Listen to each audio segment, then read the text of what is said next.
Hi guys, this is Marty from Ralayla Creates. Today I was going to show you the papers that I dyed earlier this week. These are my coffee stain papers, and this was an all-day job. I like to dye mine and hang them on the clothesline, and my clothesline only goes across my patio, so it's not very long. I do have two lines, so it's not that bad, but it takes about 15 minutes for them to dry. Well, it did yesterday. It was 93 degrees, I believe, something like that, and we had a breeze, so it didn't take long for them. It just took, that's a lot of paper. I just prefer the method of clothesline as opposed to oven. That's just my preference. I've done the oven baking of paper.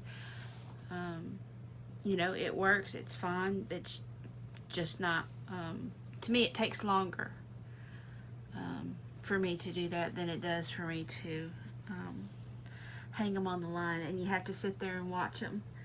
And I rotate my papers so they don't get scorched. So this way I don't have to, if I get distracted by something else, I can just go on with what I'm doing, and they're fine out there on the line. I do put a clothespin. You can see the little pinch mark at the center. At the center there. And I do that because I had to go and chase papers one day all over my yard. I'm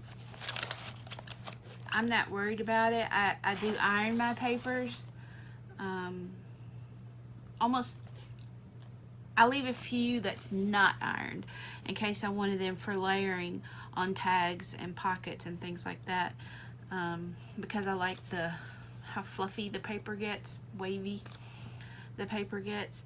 And but almost every single piece of paper that I dyed will get ironed, and then put in a box that I have for storage for my dyed papers. I prefer the coffee stain paper and the color that you get, especially when I'm pairing it with Tim Holtz papers collections and ephemera. It's a little more grungy to me. So I like the coffee, the darker color that you get than what I get from tea stained. That's just a preference. My preference. That doesn't mean it's right or anything. That's just the way I like it. The purple here, now when I did try with tea the color, and I got a celestial, I think it was a blueberry pack, and there was 4 tea bags to it, and then I put my hot water and all. But this is extremely light blue. It's to the point where it's almost still looks white. You see white so bright that it has a blue tint to it, like Christmas lights, some of the Christmas lights. This looked the same way yesterday, and I just wasn't thrilled with the color I was getting, so I added some off-brand Kool-Aid to the color, which made it of course more purple, and so that's the color that I ended up with it. This celestial was raspberry tea, raspberry zinger, I think it said. But again, with the tea, I got the palest of colors that you can't really see, except on the ends where it dripped down and dried.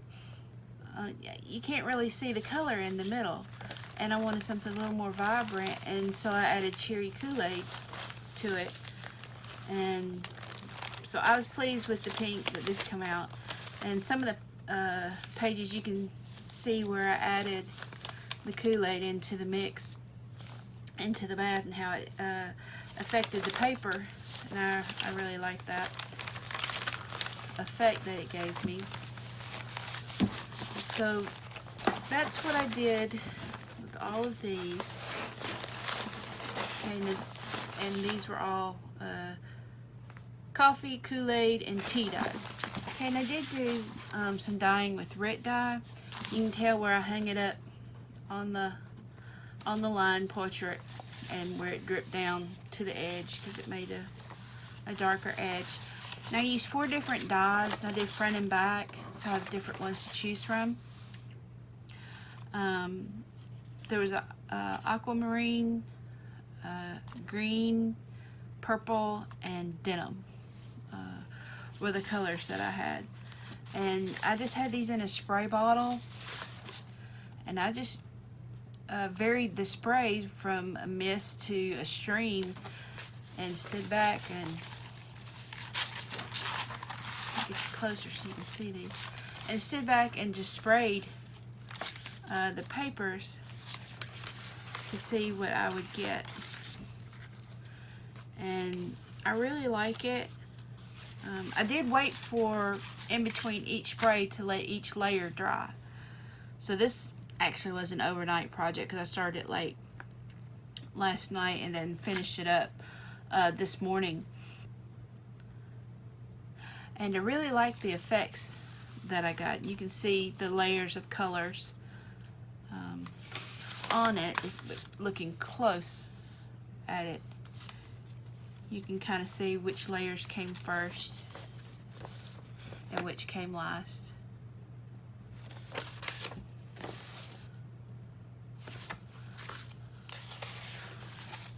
I wish I hadn't used the denim on it, which is the darker. Just, I don't know.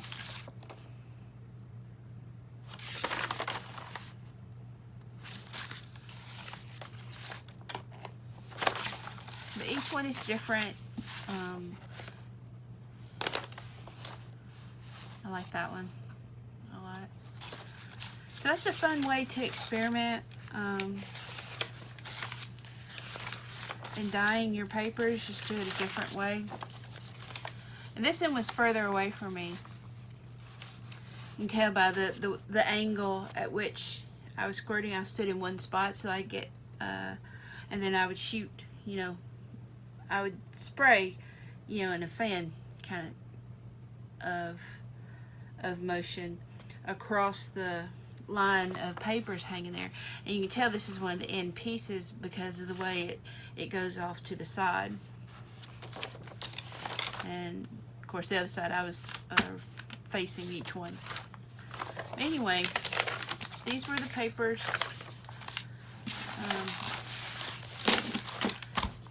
and the dyeing that I did, and I'll show some pictures of the process that I had in this video. And one thing, I do let my paper soak, but I do not stick them in there as a solid stack. You know, it's not in there like this, because it would, for me personally, it tears too much. I don't have a lot of dexterity in my fingers because I have carpal tunnel and nerve damage in my arm, so I have to have them offset for me to be able to, you know, pick up underneath, go up underneath, to raise the paper so as not to tear the ends, because they do get fragile when you let them soak. The edges get really fragile as the paper soaks, and mine soak anywhere from 30 minutes to an hour because I really want the color to permeate the fibers of the paper. So I do let mine soak, and even in the tin that only allows for one sheet at a time, I have one paper up and one paper down. I do try to slide my hand up underneath the paper to help lift it from closer to the center as opposed to right at the edge, because the edge has a tendency to tear. When paper has been soaked that long, it becomes very fragile, and so I don't want to grab it by the edge. I try to slide my hand underneath there, and one thing that helps is to not overfill the pan with paper, so I still have liquid in there where I can slide my hand underneath it and lift it up. And then I try to carry it like this to the line so that I have equal distribution of stress on the paper where I'm holding it, and hang it on, and then hang it onto the line. And I do hang it, it goes over the line like this, and then I clip it right in the middle there. This one didn't go on the line. This one went into a different little pan.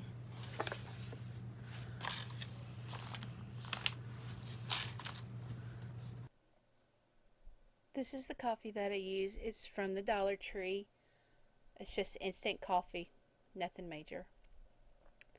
I do take 2 quarts of water and add to dissolve hot water out of the tap to dissolve with the coffee, and I also add a pitcher of boiling water set to 212 with my coffee to dissolve it, and then I stir it around. And while the water is hot, I don't stick my hand in it. I use my spoon to dip my papers down in it. Here you can see that my papers are staggered, so it's easier to get up underneath them, and I alternate them. And this is just the bath and letting all the paper soak. Okay, then when it's time to pull them out, about 30 minutes to an hour, I just hang them over the line with the clip in the middle so they don't blow away. And that's it. Well, that's all I got, guys. I hope you enjoyed the video. Like and subscribe if you did. Have a good day. Bye.